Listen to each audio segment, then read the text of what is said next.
जय श्री कृष्णा। आप सभी का स्वागत है मेरे YouTube चैनल गोपाल दीवानी में। आज हम आपको सोमवार व्रत की पुरानी कथा का रसपान करवाने जा रहे हैं। आप सभी से अनुरोध है कि कथा को पूरा सुनकर जाएं। आइए कथा आरंभ करते हैं।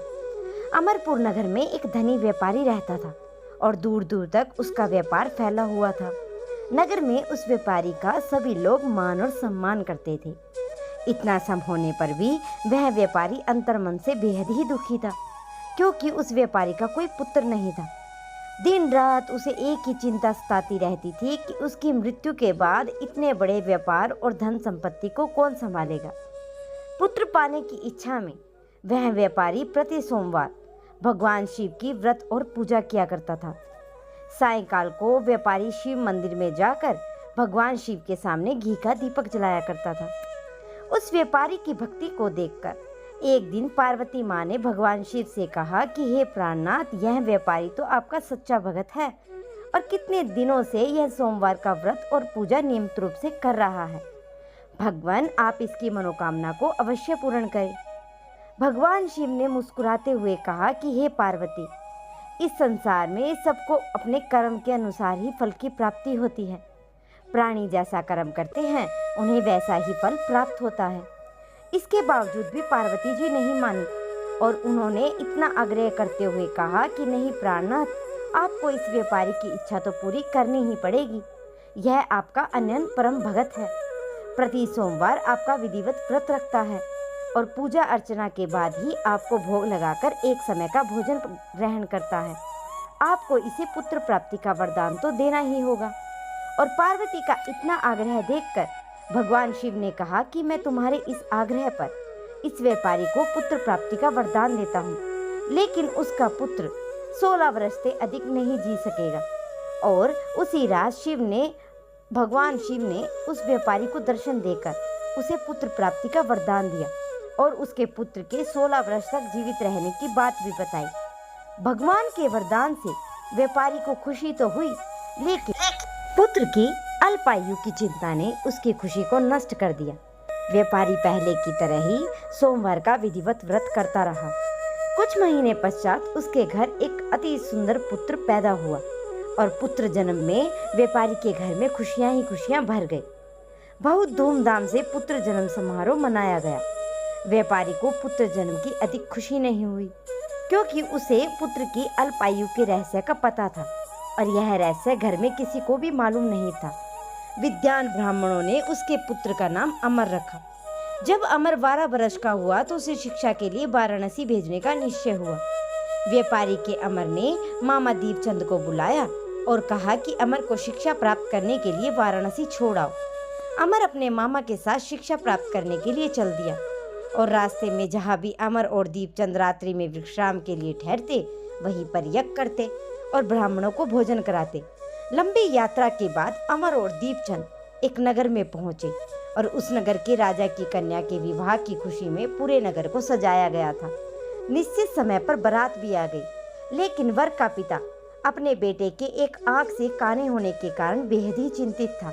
उसे इस बात का भय सता रहा था कि राजा को इस बात का पता चलने पर कहीं वह विवाह से इनकार न कर दे, इससे उनकी काफी बदनामी होगी। वर के पिता ने जब अमर को देखा तो उसके मस्तिष्क में एक विचार आया। उसने सोचा, क्यों न इस लड़के को दूल्हा बनाकर राजकुमारी से इसका विवाह करा दूं और विवाह के बाद इसको धन देकर विदा कर दूंगा और राजकुमारी को अपने नगर में ले जाऊंगा। वर के पिता ने इस संबंध में अमर और दीपचंद से बात की। दीपचंद ने धन मिलने के लालच में वर के पिता की बात को स्वीकार कर लिया। अमर को दूल्हे के वस्त्र पहनाकर राजकुमारी चंद्रिका से उसका विवाह करा दिया गया। राजा ने बहुत सा धन देकर राजकुमारी को विदा किया। अमर जब लौट रहा था तो वह सच को छिपा नहीं सका और उसने राजकुमारी की ओढ़नी पर लिख दिया कि राजकुमारी चंद्रिका, तुम्हारा विवाह तो मेरे साथ हुआ है और मैं तो वाराणसी शिक्षा प्राप्त करने के लिए जा रहा हूँ। अब तुम्हें जिस नवयुवक की पत्नी बनना पड़ेगा वह कान्हा है। जब राजकुमारी ने अपनी ओढ़नी पर लिखा हुआ पढ़ा तो लड़के के साथ जाने से इनकार कर दिया और राजा ने सब बातें जानकर राजकुमारी को महल में रख लिया और इधर अमर अपने मामा दीपचंद के साथ वाराणसी पहुंच गया। अमर ने गुरुकुल में पढ़ना शुरू किया। जब अमर की आयु 16 वर्ष की हुई तो उसने एक यज्ञ किया और यज्ञ की समाप्ति पर ब्राह्मणों को भोजन कराया, खूब अन्न वस्त्र दान किए और रात को अपने शयन कक्ष में सो गया। शिव के वरदान के अनुसार शयन व्यवस्था में ही अमर के प्राण पखेरु उड़ गए। सूर्योदय पर मामा अमर को मृत देखकर रोने पिटने लगा। आसपास के लोग एकत्रित होकर दुख प्रकट करने लगे। मामा के रोने के विलाप करने के सवर से समीप से गुजरते हुए भगवान शिव और माता पार्वती ने भी सुने। पार्वती जी ने भगवान से कहा कि प्राणनाथ, मुझे इसके रोने के स्वर सहन नहीं हो रहे, आप इस व्यक्ति के कष्ट को अवश्य दूर करें। भगवान शिव ने पार्वती जी के साथ अदृश्य रूप में समीप जाकर अमर को देखा तो पार्वती जी से बोले कि पार्वती जी, यह तो इसी व्यापारी का पुत्र है जिसे मैंने 16 वर्ष की आयु का वरदान दिया था। इसकी आयु तो पूरी हो गई। पार्वती जी ने फिर भगवान शिव से निवेदन किया कि हे प्राणनाथ, आप इस लड़के को जीवित करें, नहीं तो इसके माता पिता की मृत्यु के कारण रो रो कर अपने प्राणों का त्याग कर देंगे। इस लड़के का पिता तो आपका परम भगत है और वर्षों से सोमवार का व्रत करते हुए आपको भोग लगा रहा है। पार्वती के इतना आग्रह करने पर भी भगवान शिव ने उस लड़की को जीवित होने का वरदान दिया और कुछ ही पल में वह जीवित होकर उठ बैठा। शिक्षा समाप्त करके अमर मामा के साथ अपने नगर की ओर चल दिया। दोनों चलते हुए उसी नगर में पहुंचे जहां अमर का विवाह हुआ था।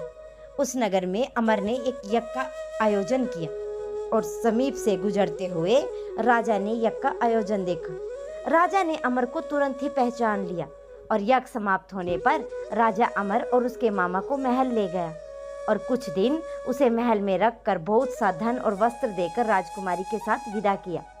रास्ते में सुरक्षा के लिए राजा ने बहुत से सैनिकों को साथ भेजा और दीपचंद ने नगर में पहुंचते ही एक दूत को घर भेजकर अपने आगमन की सूचना भेजी।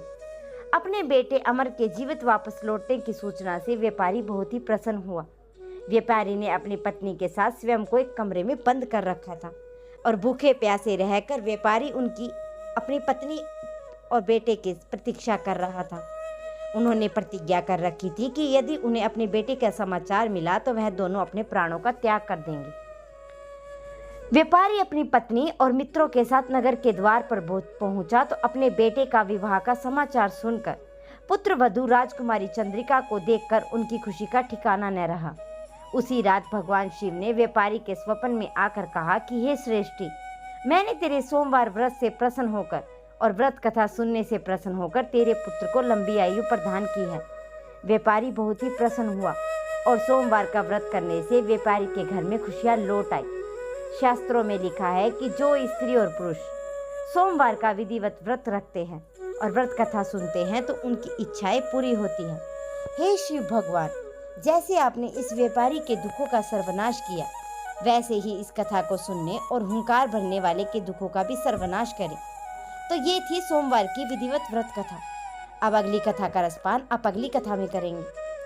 अगर आप सभी को वीडियो पसंद आई हो तो मेरे चैनल को सब्सक्राइब करें, वीडियो को लाइक करें और वीडियो को शेयर करना ना भूलें।